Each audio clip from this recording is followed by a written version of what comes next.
여러분 안녕하십니까? 반갑습니다. 예. 우리 영상 찬양도 가끔 하면 참 좋은데 우리 직접 찬양을 하나님께 드리는 것은 더 좋으리라고 생각이 됩니다. 예, 감사합니다. 자, 오늘 저는 말씀에 선악의 대쟁투사 계속해서 말씀을 드리겠습니다. 오늘 제목은 선악의 대쟁투 다윗과 밧세바라는 제목으로 말씀드리겠습니다. 먼저 오늘 본문 말씀 아가서 2장 15절 말씀을 골랐는데요. 우리 함께 말씀 좀 읽어보겠습니다. 시작. 우리를 위하여 여우 곧 포도원을 허는 작은 여우를 잡아라. 우리의 포도원에 꽃이 피었음이니라.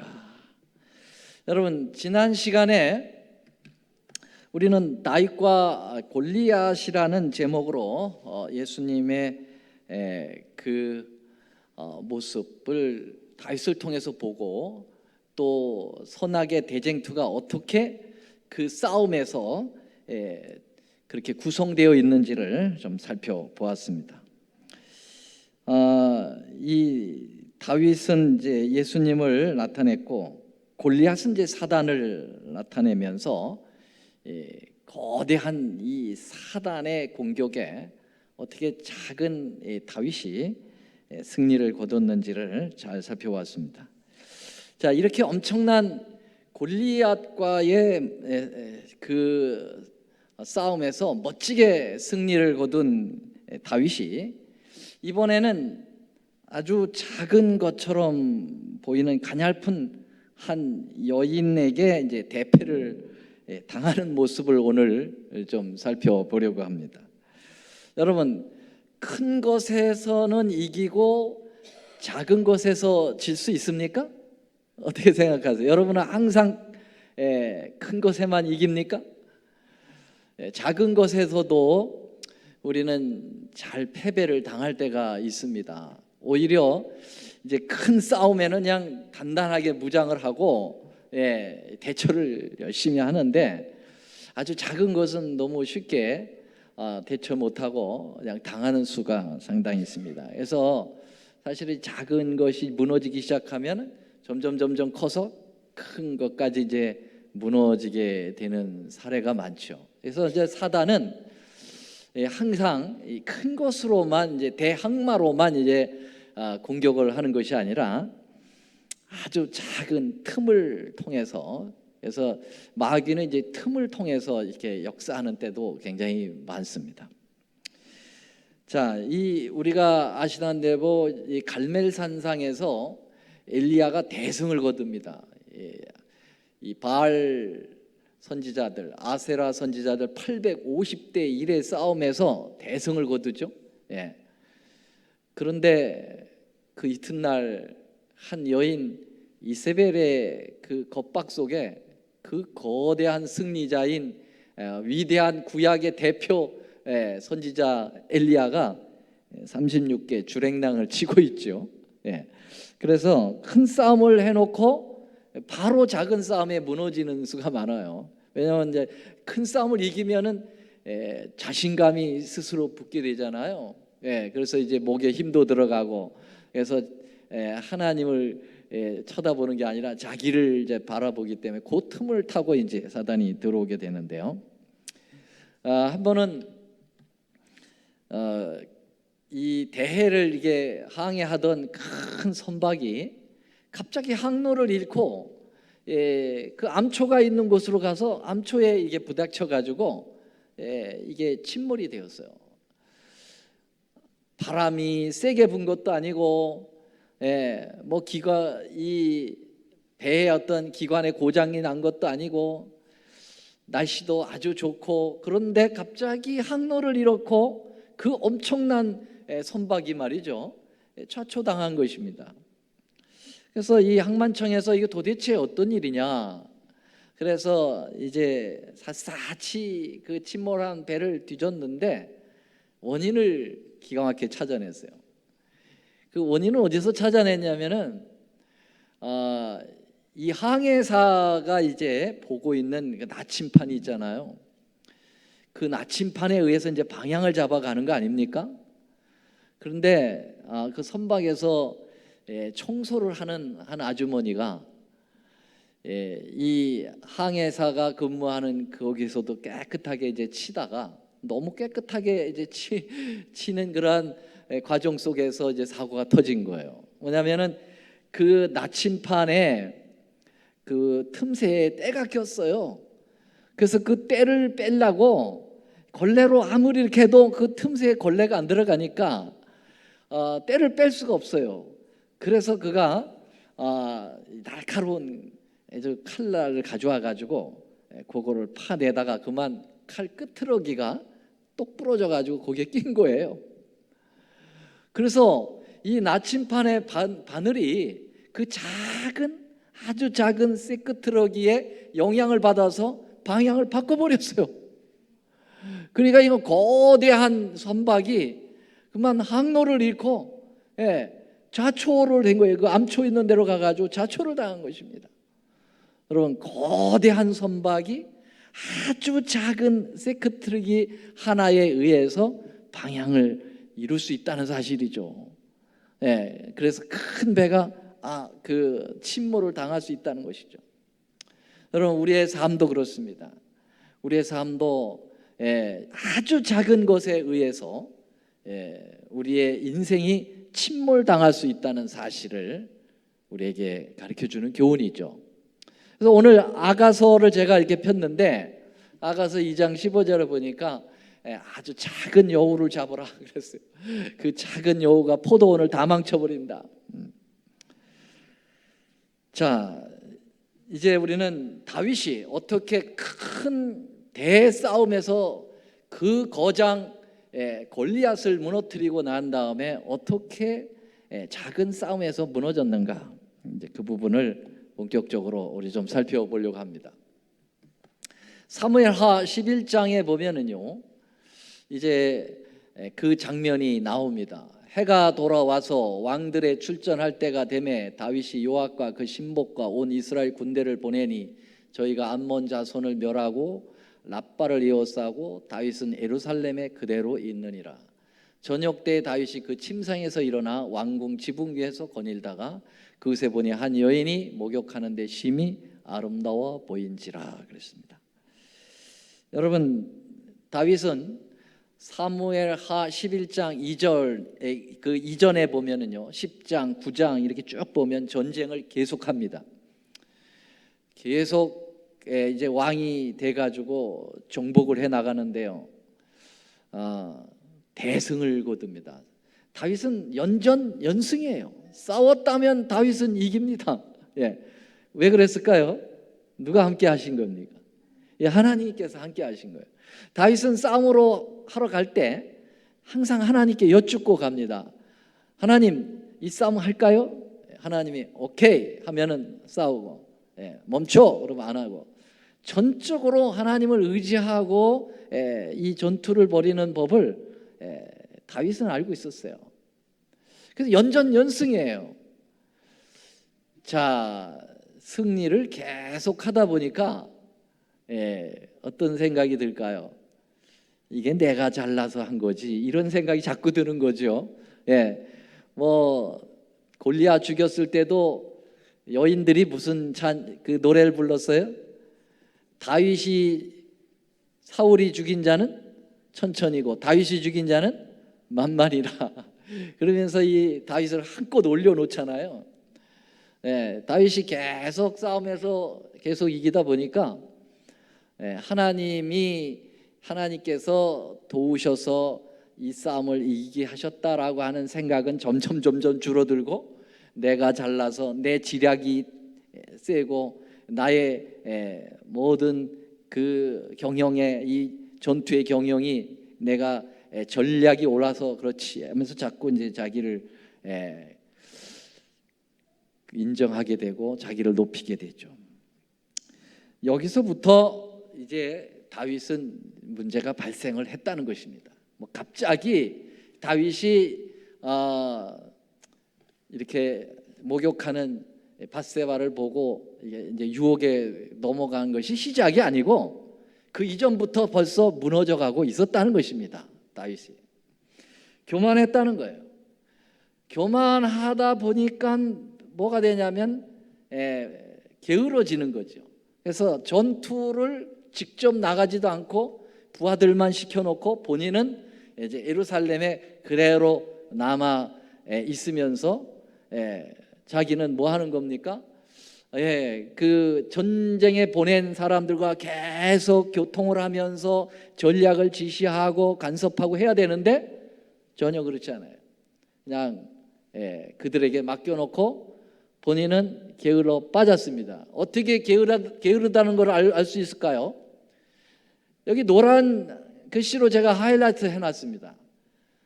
저녁 때 다윗이 그 침상에서 일어나. 여러분, 침상에는 언제 일어나야 됩니까? 아침에 일어나야 돼. 이 사람은 언제 일어나고 있어요? 저녁까지 누워 있어요. 그러니까 뭐 침상에서 그냥 뒤치락 하면서 게을러 빠진 겁니다.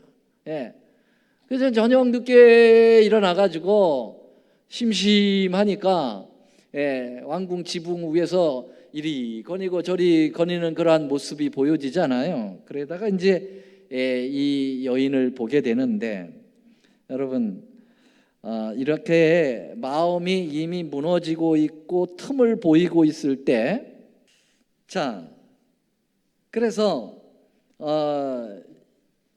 이 다윗의 이런 교만심이 틈을 보일 때, 또 게으름의 틈을 보일 때 사단은 거기다가 예쁜 여자를 다 갖다 놓는 거죠. 그 사단의 전략은 기가 막힙니다. 이렇게 틈이 딱 나면은 유혹거리를 딱 던져 놓습니다. 만약에 다윗이 교만하지 않고 게으르지 않고 마음의 무장을 늘 하나님하고 교통하고 있으면 사단은 거기다 밧세바 갖다 놓지 않았을 거예요. 밧세바 갖다 놔도 다윗은 넘어가지 않았을 것입니다. 우리가 틈을 보이면 마귀는 그 틈을 통해서 이제 공격을 하는 거죠. 항상 세게만 하는 것이 아니라 아주 세미하게 공격을 하는 것입니다. 여기 부조와 선지자 717쪽에 보면은 다윗이 범죄하기 시작할 때 그 마음의 동기를 이렇게 표현하고 있습니다. 다윗에게 범죄할 수 있는 길을 열어준 것은 자신을 의뢰하는 정신과 자기를 높이는 정신이었다 그랬어요. 교만이죠. 아첨과 건세와 사치와 미묘한 유혹이 다윗에게 영향을 미쳤다. 주위의 민족과 교제도 역시 악한 가마를 끼쳤다. 동방의 통치자들 사이에 성행하던 풍습에 따르면 신하들에게 용서할 수 없는 범죄를 왕이 행했을 때에는 정죄하지 않았으며, 왕은 신하가 행하는 그런 자제를 행할 의무가 없었다. 이 모든 것들은 죄의 흉악성에 대한 다윗의 생각을 무디게 했다. 그리하여 다윗은 겸손히 여호와의 능력을 의지하기, 자신의 지혜와 능력을 의지하기 시작하였다 그랬습니다. 자, 이 말은 무슨 말이냐면은 옛날 왕들에게 있어서는 그 백성들에게, 부하들에게, 군사들에게 잘못을 저질러도 전혀 그거에 대한 보상을 하거나 그럴 필요가 없다는 것입니다. 왕이니까. 이게 이제 세속적인 생각이죠. 세속적인 그러한 정치의 풍습이에요. 그는 다윗은 세속적인 왕입니까? 영적인 하나님의 왕입니까? 하나님께서 인정하신 왕입니까? 하나님이 인정하신 왕이잖아요. 그러면 세속의 정치에 그러한 관습에 빠지면 되겠어요? 안 되겠어요? 안 되죠. 백성들을 사랑하고 정말 이웃을 내 몸처럼 사랑하라는 것처럼 우리 하나님이 군주이시지만, 왕의 왕이시었지만은 백성들을 사랑하기 위하여 이 땅에 오셔서 십자가에 달리시는 그러한 고귀한 신의 사랑을 품으신 분 아닙니까? 다윗이 그런 마음가짐으로 백성을 돌봐야 되는데 세상의 행태를 물들은 거예요. 그래서 나같이 연전연승을 하고 대승을 거두고 정말 영웅 중에 영웅인 내가 말이지, 이 세상에 이 내 부하나 내 백성들에게 조금 해를 끼쳤다고 해서 내가 문제될 거 없다, 누가 하나 문제 제기할 것도 없어, 이런 교만심이죠. 그러니까 그 예쁜 밧세바를 보고 내가 저 여인을 성폭행을 해도 나한테 누구 하나 이의를 제기할 것이 없다, 난 정당하다, 이런 식의 생각이 결국은 범죄를 일으키게 했다라는 것이 이 영감의 말씀의 이야기입니다. 여러분, 오늘날에도 왕들, 대통령들이 잘못을 저지르면은 치해 법권적 그러한 저희가 면제권이 있어요, 대통령들. 그래가지고 뭐 우리나라도 그 몹쓸 그러한 백성들에게 짓을 한 대통령들이 사형 선고를 받았잖아요. 그런데도 다 풀려나서 안 풀려났어? 다 풀려났어. 사형 선고를 받고도 여전히 살고 있어. 뭐냐, 이 대통령의 그 면제적인 그러한 세속적 풍습이죠. 그게 하나의 관례죠. 그래서 결국은 다윗은 신앙 양심에 충실했어야 되는데 세속적 관행에 너그러움이 되어서 결국은 범죄를 선택하게 되었다라는 얘기입니다. 여러분, 우리도 죄의 유혹 앞에서 누구를 의식해야 되느냐? 우리 하나님이 나를 어떻게 보고 계실까? 이걸 의식해야 되는데, 이 정도쯤이면 뭐 세상적으로도 전혀 크게 뭐 이런 식으로 생각을 하게 되면 자꾸 범죄가 이루어지게 되는 것이죠. 자, 다윗은 밧세바를 데려오게 했습니다. 그리고 은밀히 성범죄를 저질렀습니다. 밧세바는 이내 임신을 했습니다. 그리고 그 임신했다고 하는 사실을 사람을 보내서 다윗에게 이야기했습니다. 다윗이 그를 은폐하기를 원했습니다. 물론 뭐 드러내고 이렇게 이야기할 수 있는 단계가 아니죠. 뭐 그렇게 한다 해도 왕에게 뭐라 이렇게 하지만은 도덕적 윤리적인 그러한 신뢰심이 떨어지기 때문에, 또 다윗은 그래도 신앙적인 나라의 왕이기 때문에 그를 드러내고 할 만한 그런 상황이 아니었습니다. 그래서 우리가 잘 아는 대로 이제 다윗은 계략을 짭니다. 한 번의 전쟁은, 한 번의 그런 범죄는 또 다른 범죄를 항상 만들어내게 돼 있어요. 그래서 첫 시작할 때 그 범죄를 회개하고 딱 돌아서야지, 그것을 변명하려고 하면 또 다른 범죄를 또 가져와야 되고, 그걸 또 그 컴프라치 하기 위해서는 또 다른 범죄를 가져와야 되고, 이게 이제 죄의 생리입니다. 자, 우리 예별이가 예를 들어서 아빠한테, 아빠 나 노트북 사야 되거든, 노트 돈 줘. 그래서 돈을 줬어요. 아유 그래, 노트 사야지. 근데 얘가 노트 사러 가다가 보니까 노트 가게 바로 앞에 뭐가 있었냐면 호떡집 있었거든. 그 호떡에 끌려가지고 가서 호떡을 사 먹었어요. 야, 그래가지고 이제 범죄를 저지른 겁니다, 한마디로. 노트 살 돈은 없고 호떡으로 다 끝나버렸어요. 근데 저녁이 되었을 때 아빠가 가만히 있으면 되는데 물어보는 거예요. 노트 샀어? 그러면 고백을 했어야 되는데 어떻게 했을까요? 핑계를 댔어요. 샀어? 딱 그러는 거예요. 자, 그럼 아빠가 거기서 끝나면 좋은데 가져와봐? 딱 이렇게 됐단 말이에요. 얘가 그 거짓말을 또 막기 위해서 그 노트 오늘 우리 친구가 빌려달라고 해서 빌려줬어. 그리고 또 거짓말을 또 하는 거예요. 그렇죠? 계속 질문하면 또 다른 거짓말로 또 그걸 맞고 또 다른 거짓말로 맞고 이렇게 하면서 가는 겁니다. 이게 이제 죄의 생리죠. 그래서 다윗은 성범죄를 저질러 놓고 그것을 커버하기 위하여 어떻게 합니까? 전쟁을 잘하고 있는, 나라를 위하여 자기를 위하여 열심히 싸우고 있는 무사, 누굽니까?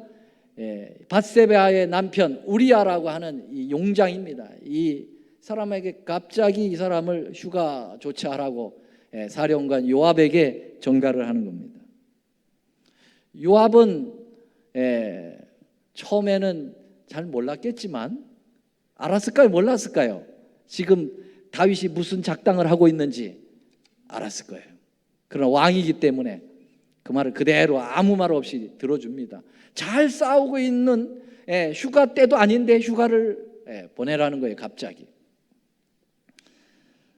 그래서 이 우리아가 휴가를 왔습니다. 왔으면은 어디로 가야 합니까? 다윗의 계획대로라면 어디로 가야 돼? 집으로 가야 돼. 그래서 집에 가서 아내하고 저녁에 잘 지내야 돼요. 그래야 임신한 아이가 내 아이가 아니고 누구 아이라고? 자기 남편 우리아의 아이라고 숨길 수가 있었던 것이죠. 근데 우리아가 집으로 갑니까? 안 갑니까? 안 가요. 여러분, 다윗의 이 형편없이 망가지는 그러한 것에는 완전히 대조되도록 우리아는 안 갑니다. 부하가 와서 이야기합니다. 왕이시오, 우리아가 집으로 안 갑니다. 왜 안 간디요? 이야기인즉 내 친구들과 나의 사령관이 적군과 지금 싸우면서 생사가 달려 있는데 내가 어떻게 내 집에 가서 아내와 즐거워하겠습니까? 와, 그러면 다윗이 어떻게 해야 되겠습니까? 감동받아야 돼요? 감동받아야 돼요. 그러면서 회개해야 돼요.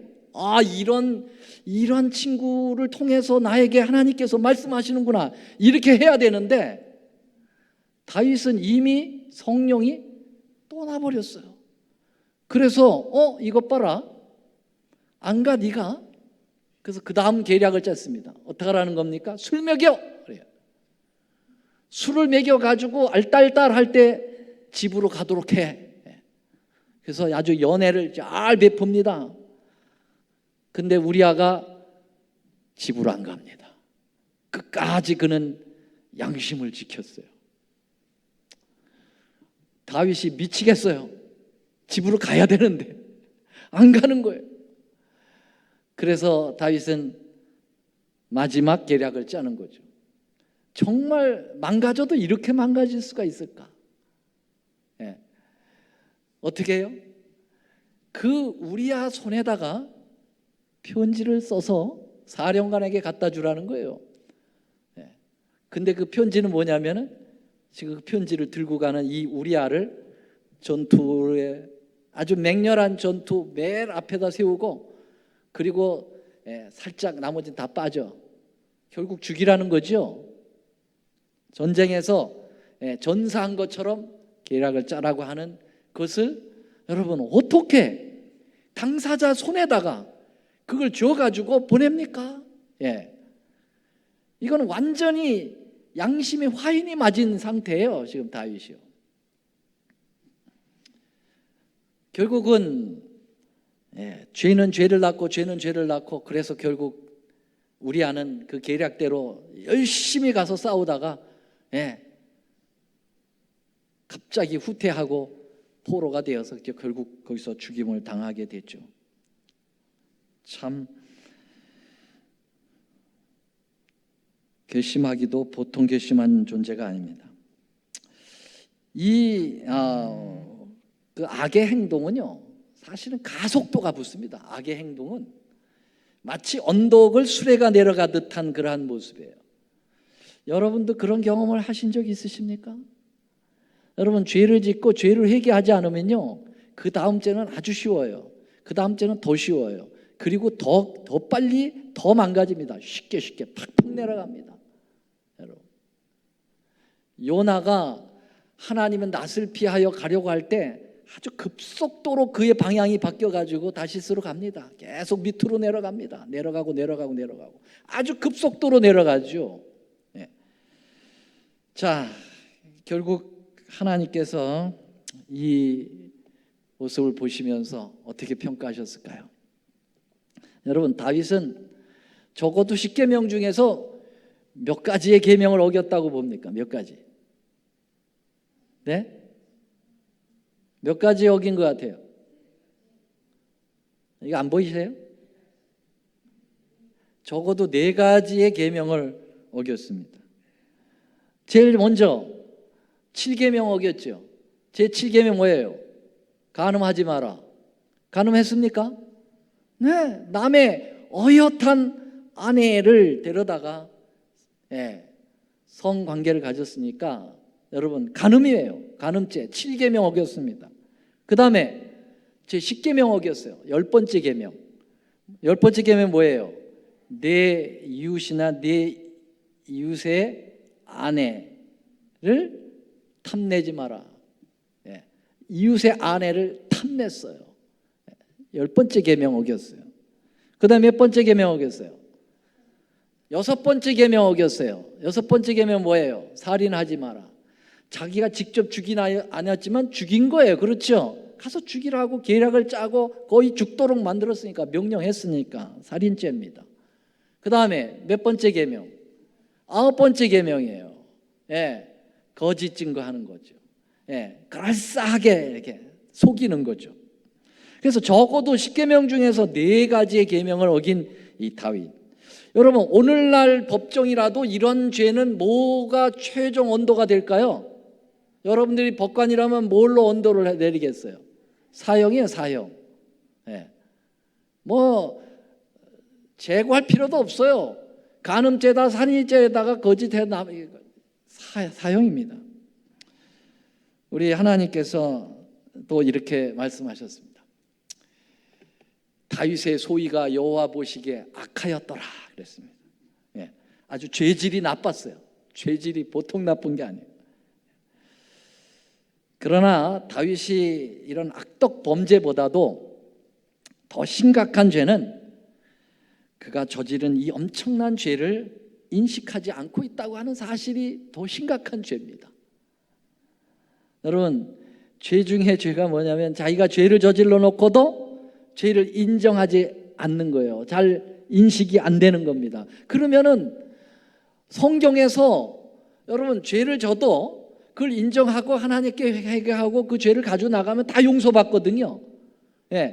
그래서 사실은 그 죄가 더 큰 게 아니고, 더 큰 죄는 죄를 저질러 놓고도 인지하지 못하는 거예요.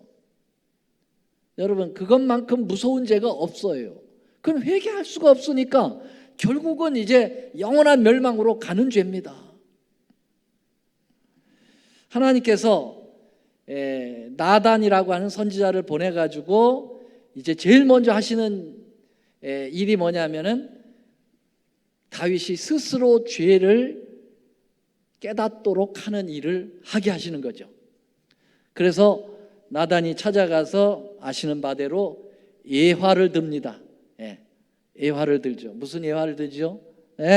한 마을에 부자가 양을 많이 키우는 부자가 있고, 또 그 옆집에는 아주 가난한 한 농부가 양 한 마리를 애지중지 키워가지고 자기 자식처럼, 친자식처럼 항상 안고 자고 항상 뽀뽀하고 정말 가족처럼 지내는 그러한 농부가 있었다.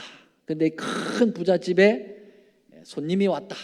근데 그 많은 양들 중에 잡지 않고 그 옆에 가난한 농부의 것을 뺏어가지고 자식, 친자식처럼 그렇게 같이 애지중지하고 키우는 그 양을 뺏어다가 잡아가지고 손님을 대접했다.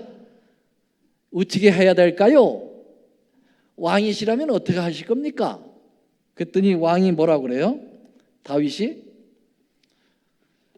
그 사람을 크게 놓아요 나단에게 이르되, 여호와의 사심을 가리켜 여기 또 여호와의 이름을 또 걸어, 이 일을 행한 사람은 마땅히 뭐 할지라?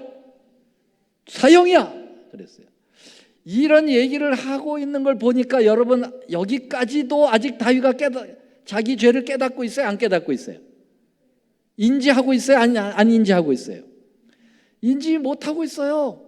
만약에 이 얘기를 지금 자기 죄를 지금 짓고 하기 위하여 하나님께서 나단 선지자를 통해서 와서 이야기하는 거라고 생각했다면 어떻게 이런 말을 자기 입으로 내뱉을 수가 있겠어요? 죽이지 마라 이렇게 참아는 못하겠지만은 말을 하지 못했겠죠. 그런데 마땅히 죽을지라 저가 불쌍히 여기지 않고 이를 행하였으니 그 양 새끼를 4배나 갚아줘야 하리라. 이제 그렇게 판단을 내렸죠. 정말 악의 극치는 자신의 죄를 모르는 겁니다. 그러나 하나님께서 이제 다윗을 결국은 회개를 시키시는데요. 다윗은 예언적으로 메시아의 조상이 되도록 하나님께서 하셨어요. 그래서 예수님을 누구의 후손이라고 그래요? 다윗의 후손이라고 그랬는데 다윗이 여기서 회개하지 않고 영혼이 망가지면 다윗의 후손으로 오시는 분이 이제 안 되는 거죠. 그렇죠? 네. 하나님께서 다윗을 회개토록 만드십니다. 여러분들은 스스로 회개할 수 있어요? 스스로 회개할 수 있는 분? 여러분, 성경에는 스스로 회개할 수 있다고 말합니까? 여러분, 하나님께서 이 다윗을 회개시키는데 제일 먼저는 성령 하나님께서 역사하셨고요. 두 번째로는 나단이라고 하는 이 선지자를 합력해서 선을 이루시는데, 여러분, 나단도 이 보통 사람이 아니에요. 만약에 나단이 지금 여기에서 이 말을 안 하고 끝날 수도 있었겠지만은 이 말을 합니다.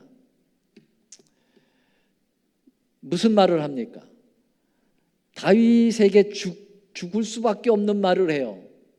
지금 다윗이 양심이 마비된 상태고 지금 이 말을 하면 다윗이 나단의 목을 벨 수도 있으리라고 생각하는데, 나단이 다윗에게 이르되 뭐라고 그랬어요? 당신이 그 사람이라. 이걸 조금 속된 말로 하면은 내 놈이 그 놈이다 이 말이에요. 내 놈이 그 엄청난 양이 많았으면서도 가난한 농부의 양을 알량한 양 하나까지 뺏어가지고 잡아서 손님을 대접한 그 양심 없는 놈, 네 놈이야, 그렇게 얘기한 거죠. 다윗이 한 칼에 벨 수도 있어요. 감히 어디라고 네가 이렇게 얘기할 수 있겠죠.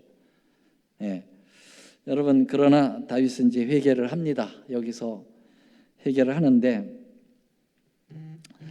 이렇게 나단 같은 사람이 좀 많았으면 좋겠어요. 그렇죠? 정말 강직한 그러한. 그래서 여기 우리가 잘 아는 대로 교육 57쪽에 보면은 증언의 말씀에 이렇게 있죠. 인류의 가장 큰 결핍은 인물의 부족이다. 그 인물이란 매매되지 않는 사람, 심령이 진실하고 정직한 사람, 그 다음에 다 같이요, 시작. 죄를 그대로 죄라고 부르기를 두려워하지 않는 사람. 마치 나침판의 바늘이 틀림없이 남북을 가리키듯 양심이 그 의무에 충실한 사람. 비록 하늘이 무너질지라도 옳은 일을 위하여 굳게 서는 그런 사람들이다. 이게 마지막 시대에 이런 인물이 필요한데, 저부터도 제 자신을 보면 여기에 반에 반도 못 가요. 여기서 말하는 죄를 죄라고 부르기를 두려워하지 않는 사람이라고 그래가지고 막 남의 죄를 비평하고 막 하는 거, 그걸 얘기하는 게 아니에요. 여러분, 이런 사람은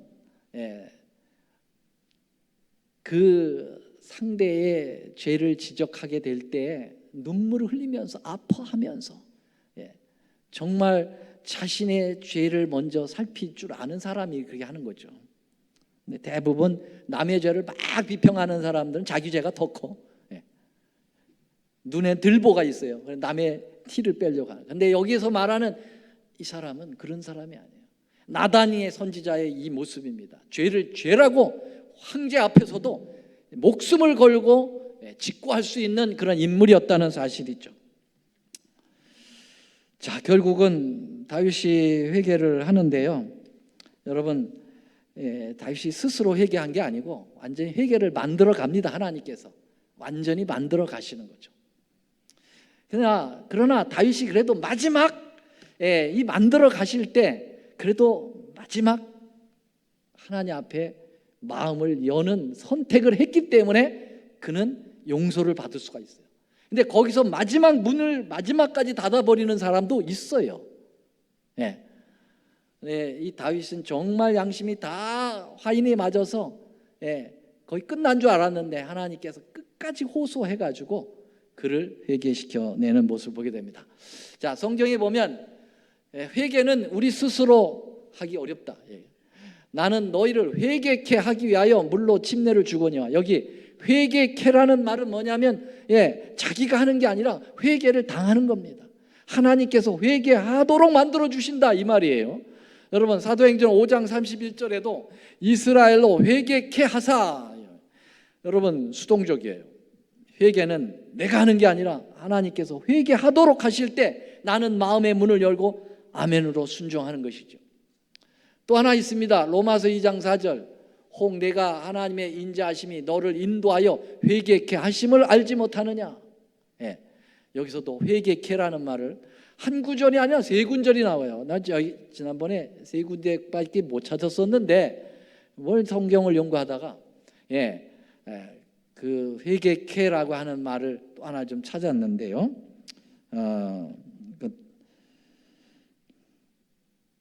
사도행전 시간이 지나서 이 말씀을 좀 봐야 되겠네요. 종로의 계단 26쪽 보면은요, 같이 한번 읽어보겠습니다. 노란 글씨만 시작.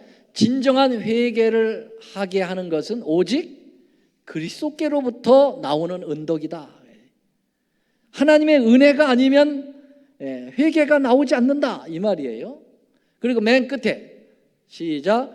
그리스도의 신이라는 말은 스피릿, 성령 하나님이 우리의 양심을 깨우쳐 주지 않으시면 뭐 할 수 없다고요? 회개할 수 없는 것이다 그랬어요.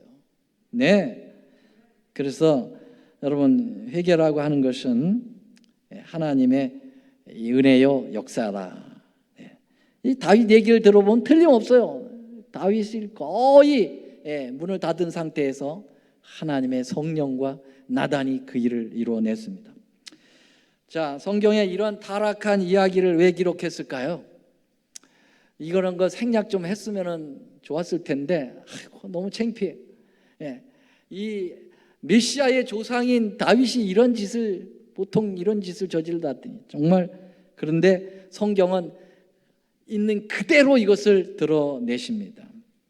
이 일을 하게 한 것은 뭐냐면은 죄는 아무리 훌륭한 사람도 질 수 있다라고 하는 사실. 여러분, 이때까지 다윗은 얼마나 멋있는 사람이었어요. 다윗이 망가질 때 이 부조와 선지자에는 뭐라고 그랬냐면 오호라 막 아주 애달프게 어떻게 이 금처럼 빛나는 그의 생애가 이렇게 변질이 되다니, 그런 아주 한탄을 하는 모습을 보여주는데요. 여러분, 다윗이 회개를 했는데 성경에 보면은 그냥 한마디로 딱 끝나버려요. 여기 보면 다윗이 나단에게 이르되 내가 여호와께 죄를 범하였노라. 이게 끝이야. 이게 끝이에요. 그래서 진짜 다윗이 회개를 했나? 사무엘 하를 보면은 다윗이 회개를 했나 안 했나 좀 의심이 갈 정도로 다윗의 회개한 모습이 나오질 않아요. 그냥 내가 죄를 범했다 이러고 끝나버렸어요. 근데 여러분 아시다시피 우리는 시편 51편을 보면은 이게 이제 표제에 뭐라고 나왔냐면 시편 51편 다윗이 밧세바와 동침을 하고 나단 선지자가 찾아왔을 때라고 이렇게 썼어요. 그 말은 다시 말하면 회개하는 마음을 이렇게 시로 표현한 것입니다. 얼마나 처절하게 회개를 했는지 몰라요. 다윗이. 이 시편 51편을 다 읽을 수가 없고요. 몇 가지만 제가 가져왔어요. 여기 보면은 내 죄가를 도말하소서, 내 죄악을 말겠게 씻기시며 나의 죄를 깨끗하게 제하여 주소서. 나는 내 죄가를 아오니 내가 죄가 항상 내 앞에 있나이다. 내가 주께만 범죄하여 주의 목전에 악을 행하여 싸우니 주께서 말씀하시되 의로우시다 하고 판단하시되 순전하시다 하리이다. 우술초로 나를 정결케 하소서. 내가 정하리이다. 나를 씻기소서. 내가 눈보다 희리이다. 구구절절이 얼마나 철저하게 회개를 하는지 모르겠습니다. 여러분, 다윗의 생애의 선악의 대쟁투의 이야기의 초점은 회개에 있습니다. 저는 그렇게 보고 싶어요. 이 선악의 대쟁투의 초점이 뭐냐? 회개라는 거예요. 회개. 그럼 오늘날에 우리도 회개가 너무 없다는 사실이죠. 다윗처럼 다 은폐를 해놨어요. 남 볼 때는 안 하니까요.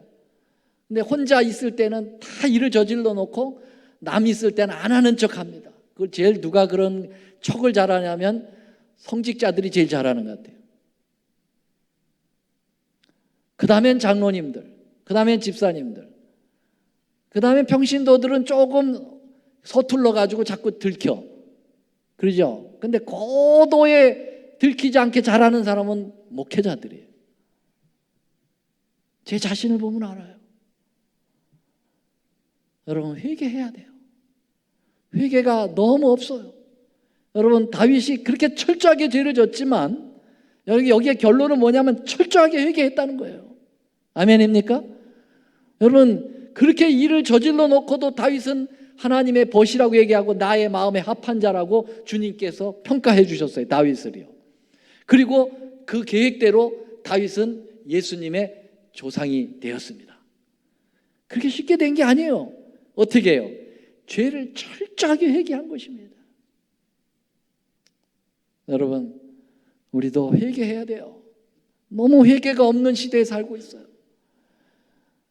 옛날엔 그래도 참 교회 와서 새벽마다 울면서 통회하면서 회개하는 소리가 들렸지 않았습니까? 여러분들 옛날에 그런 신앙들 그런 거 많이 보셨잖아요. 우리 선배들이 그렇게 그냥 눈물 흘리면서. 근데 모르겠어요. 여러분 뭐 가정에서 다 그렇게 하실 수도 있는데 회개의 눈물을 흘리면서 몸부림치는 모습은 볼 수가 없어요. 제 자신부터. 여러분, 우리가 다윗과 밧세바의 선악의 대쟁투의 이 역사 속에 우리의 정말 다시 한번 우리의 마음을 살피는 것은 회개해야 된다는 거예요. 우리는 다윗보다 결코 작은 죄 짓지 않았을 거예요. 우리도 많은 죄를 저질렀을 것입니다. 오늘 말씀을 여기까지 마치도록 하겠습니다. 하늘에 계시는 우리 아버지, 우리는 어쩌면 다윗보다도 더 많은 죄를 은밀하게 짓고 살아가는 죄인인지 모르겠습니다.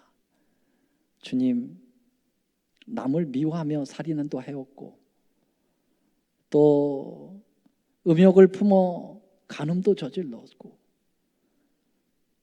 남들 몰래 거짓을 얼마나 많이 우리의 입에 달았는지 아버지 용서하여 주시옵소서. 사람을 속일 수는 있지만 우리 하나님 속일 수 없음을 우리는 인정하지 못하고 그런 짓을 많이 저질렀습니다. 용서하여 주시옵소서.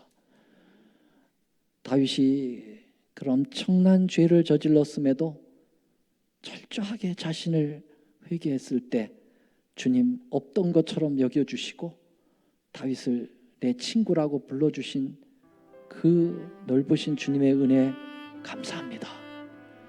우리도 회개하고 그 예수님 참 친구가 되기를 원합니다. 저희들을 받아 주시옵소서. 예수님의 이름으로 간절히 기도드리옵나이다.